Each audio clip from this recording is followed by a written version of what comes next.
Sally, welcome. Hi, thank you. Thank you for having me. So tell me a little bit about how you got started in the moving industry, because it's a very interesting story.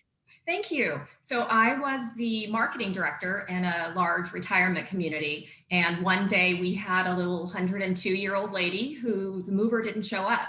And they were freaking out. They had to get out. And it just so happened that my husband had his day off from his work. So my boss gave us permission to rent a truck and move her. And then afterwards, the family was so appreciative and they were so complimentary about how careful he was and how attentive to their needs. And it's like a light bulb went off. And I realized that a lot of times these small moves made for seniors get overlooked and not really given the priority that they deserve. So that was the beginning. And here we are 24 years later. We do all kinds of moves, of course, now, but seniors are still the heart of our business. Very, very important. So just in general, so like if someone is packing up and moving their house, do you have just general tips for making the move as straightforward as possible?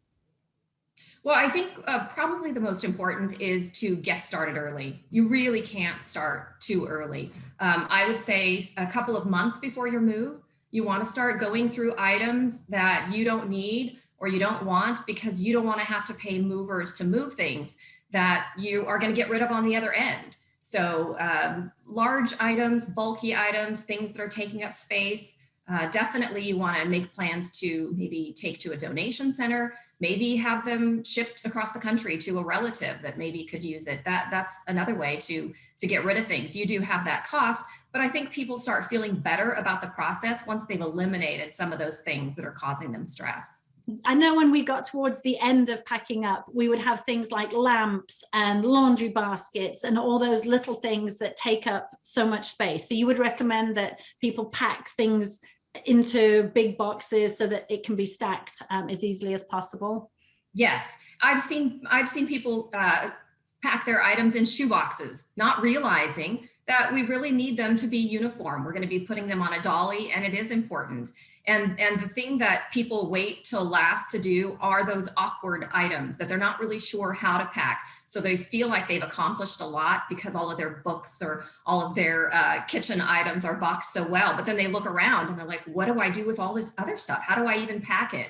And a lot of times they just don't get to it because it seems so cumbersome. So movers will show up and that customer may not be as ready as they think they are.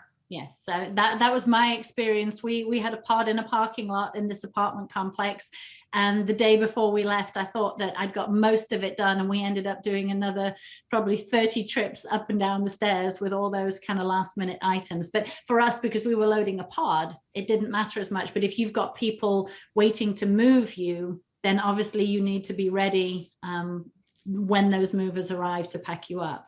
Yes. Very important. Do you offer just like a loading service for people? We do. And we've been doing a lot more of that lately.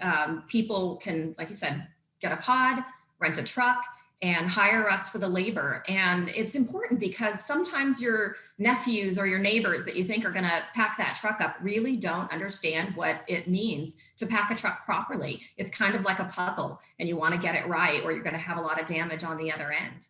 Okay, and then you also said that, like, if you're moving to a new state and you don't know anyone in that state, you can contract with a mover in the new state, and they can have someone help you unload, even if you. Yes. Is that another service as well? It is. I have connections in every city and every state, and I can absolutely help arrange that. Okay, and then you also you'll remove things from people's houses like couches and take them to donation centers and literally get rid of anything people don't want as well. Is that right? Yes. Yes. So it could be a donation center. It also might be to the dump. So we make dump runs, and people really appreciate and sometimes are surprised that we offer that service, but it is moving things. So. Okay, so when I think about moving, I think about like the giant cross-country moving truck, or the moving truck for moving a huge house, or I think about pods. But you have something called bobtails. What are they? Yeah, so it's a smaller version, and it's something, if you can picture maybe the largest U-Haul or budget truck that you can rent. We love them because they have great access to storage units, retirement communities, apartment complexes, and even just housing development. So they really work well for us. Okay, so basically whatever your moving needs are, you can help them if they're in the like the California regions that you service. And so what I'll do is at the end of the video, I'll put a link to your website and everything. But if someone was just wanting to book a moving company and maybe it wasn't in an area that you service, what's the best way to find a reputable, good moving company? So in California, I recommend that you contact the California Moving and Storage Association. They really have a good understanding of who's doing moving legally, who's licensed and insured. And so that's a great resource if maybe we could provide a link to that. Also, the Bureau of Household Goods is our licensing agency, and they have a site that makes a very easy search for anyone who wants to see not only are they licensed and insured, but who they're licensed through and what their how much insurance they carry. So really important information, and it's very easy to access. Okay, perfect. Well, I will post the link wherever you're watching this video. Just look down in the comments or in the link, and I'll put a link there. And then, so when someone is moving their house, how do you actually determine how much it's going to cost? Because I see a lot of posts in Facebook groups saying, I was quoted this much, but then when the moving truck got there, suddenly my costs were increased. Why would that be? I think the biggest reason for that is not having an on-site estimate, not having accurate information. A lot of people now, they want quick and easy. So they'll call a moving company, get a quote over the phone or online. And it's really not the best way. Sometimes that has to happen. And we do over the phone and online too. But the first thing we ask the person is, can we come in and take a look at what you have? Because a person who with well intentions will give us a list of items that are going, and they tend to miss the 100 boxes that are going as well. And if you're not a professional estimator, you probably don't know how many boxes you're going to end up with. So when the moving truck arrives and they have a list of maybe 20 items, but then again, there's also a ton of boxes and pictures and outside things and barbecues, all of a sudden that price is higher. And so I think, again, the best way to do that is have the most accurate information for the estimator. And the best way to do that is to have an on-site estimate. And then when if someone comes out and does the on-site estimate, then that is actually what the move will cost, because then you've got to, I'm so sorry. So then that becomes like a legally binding contract. Whereas if it's just over the phone is an estimate. Whereas if someone comes out, that is actually the price that you will pay. You're right. Yes, that's exactly how I would describe it. So, and people don't realize that. They'll think, well, I have something in writing. It's an email from the company, but all that mover has to do is show up and see that this is different than what you described at any level. And suddenly that great price is not so great anymore. And now it's moving day. So what options do you have? You're going to have to pay it. Yeah. And I mean, I know my spatial awareness is not very good. So I can never, I can never gauge how much space I actually have, you know, because we've always moved with pods. Luckily, my husband is much better at it. But I've seen on Facebook groups, people who said, I thought it would all fit into this pod or this truck, and it doesn't. Now I have all this stuff left over. So to me, if I had to move again, I would definitely get someone to come in and give me an estimate, because it gives you that peace of mind that you know what your exact price is, how big a truck you need, and like you say, leave it to the experts. Yeah. Then what else could add to the cost of a move? You said like driveways and access, that kind of thing. Yeah, sure. So we could show up to a house, and this happens a lot, of course, in the foothills, where the truck, even a bobtail truck, doesn't fit in the driveway.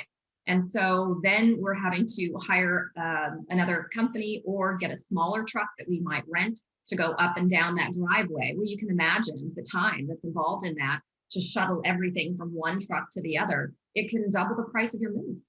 Wow. Okay. So yes. So get the quote up front, and be very realistic about what you're actually moving, and because weight's an issue as well, isn't it? Not just the volume of stuff. It is. So for a long distance move, it's the pricing is weight and distance. Okay. And do you go anywhere in the country? Can you literally go from California to South Florida? Yeah, sure. We go anywhere in the country. In fact, we're an agent for Stevens Worldwide Van Lines, and so we can go anywhere in the world. But just recently, day before yesterday, we had a customer who was in Southern California, and I have a crew in the LA area. They were able to pack up a house and load a container that is on its way to Hawaii now. So, ooh, that sounds nice. I'd like a move to Hawaii. yeah, yeah. Wonderful. So then, what about insurance? Because when we moved our pod, my husband booked it, and he only got $2,000 worth of insurance on the pod. And once the pod was in the parking lot, and we realized that $2,000 wouldn't even replace like a TV almost. Yet everything that I owned was in this pod. We couldn't increase the amount of insurance. So literally, we drove to California with our fingers crossed that our pod would make it, which it did. But I would want the most insurance possible, but what's your advice with insurance? Yeah, I think it's a great question. And so the term we use in the moving industry is valuation. And that's something that we're going to ask you to declare before your move. We want to know what the value of your items are and how you want to be compensated. And there's a couple different ways to do that. The least expensive is according to the weight of the item. But it's also a way that people, if there is damage, are not happy with that, because things like a flat screen TV that doesn't weigh much isn't going to give you much compensation if it cracks. So I say really understand your options. For just a couple $100 extra, you can get cash value, and people are going to be happier with that. Unfortunately, a lot of times people will say to me, well, I'm hiring professional movers, so I know that nothing is going to happen. I wish that was the case. But it's like any industry, there are errors made. People are human, and mistakes can be made. And we want to make sure that if there's a mistake on your move, that you feel comfortable with the compensation. Okay. And then if you had something like, if you had expensive jewelry or something like that, it's best probably to take it with you rather than putting it in a moving truck. Or if there's something that's very valuable to you, probably take it with you. And same thing with documents as well. I know we took our documents with us. Medications, of course. Anything. I always tell people, kind of half joking, but if you would die, if something happened to this, then you want to take it with you. I mean, that's the absolute truth. Okay. And then when you're packing, so like packing boxes, I tried to just take a quick picture or a little video of what was going in each box, just so that I would have an idea of what I packed. If worst case scenario, I had to file a claim. I've also seen some people who are extremely efficient, who literally inventory everything that they pack. I don't have time for that. So my kind of happy medium was just take a few pictures and then kind of write on the box what was in it. Do you recommend doing some kind of inventory or noting what you've packed? Is that just good practice if you have the time? I think it is good practice, certainly labeling that box, which is very simple and definitely should be done. And on our long distance moves, we inventory everything. Now, not the items in the box, but you'll get a list from us that you sign for, and you get a copy of every single item we have on the truck. So you're going to see that there are 2 couches and 4 chairs and 100 boxes, and it's a really important part of the process. Okay, wonderful. All right. So if someone wants to contact you, you have locations Modesto, Tracy, Sonoma, and Clovis. Sonora. No, Sonora. Sorry. Yeah. I was reading wrong. No, it's okay. Very simple. So you obviously operate out of those areas and presumably surrounding areas. So if someone wants to contact you, what's your website and how do they get in contact with you? The website is very easy, www.gracemoving.com. You can also call our main office number is 209-551-7772. Okay, well, wonderful. Any other tips? I'm kind of going to summarize everything you said. So get started packing as soon as possible. Get rid of heavy or bulky items or things that you can replace where you move to minimize costs. Use a moving company with great references and check them out on the 2 websites that you recommended. Make sure your moving company comes out and gives you a binding quote. Be completely packed up and ready on the day of your move. Pay for as much insurance as possible, and then just relax knowing that someone else is taking care of it. Is anything else you want to add to that? So another thing that people really need to be cautious about is putting down a deposit on your move. It's not common practice, but it is done. Some reputable movers do take deposits, and I understand why they do that, but be very careful of a moving company who gives you a price over the phone and is very anxious to get a deposit from you. So you definitely want to really check them out, because sometimes that is a red flag that you may get taken advantage of. Ask a lot of questions. Of course, get references, check reviews, and never pay more than a 10% deposit on that move if you're going to pay a deposit at all. Okay, and then obviously only ever pay the balance when your stuff is there and it's safe and you know Yes. that everything's okay. Because I've seen again in the Facebook group some people saying, well, my stuff was supposed to be here and now it's delayed a week or 2 weeks. Is that normal? Is there a way to prevent that? Common to have a week or sometimes even a 2-week window of delivery time. And as long as you understand those terms, when it goes over that time, the moving company is obligated to compensate you. So you should be getting your hotel and your food and other expenses are going to be compensated.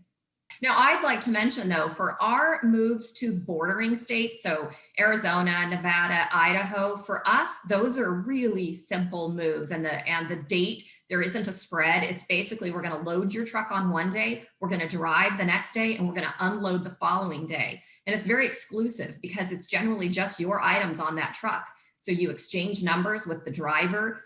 Most of my customers have my cell phone number because I really want them to feel comfortable that we know where their things are and there aren't any hiccups. And so that, again, is a really easy move if it's just a day's drive. Wherever someone is moving to, you should be their first port of call to get this all sorted out. We can absolutely assist them. Wonderful. Well, thank you so much for talking to me. That was so much information and I really appreciate it. Thank you for having me. Take care.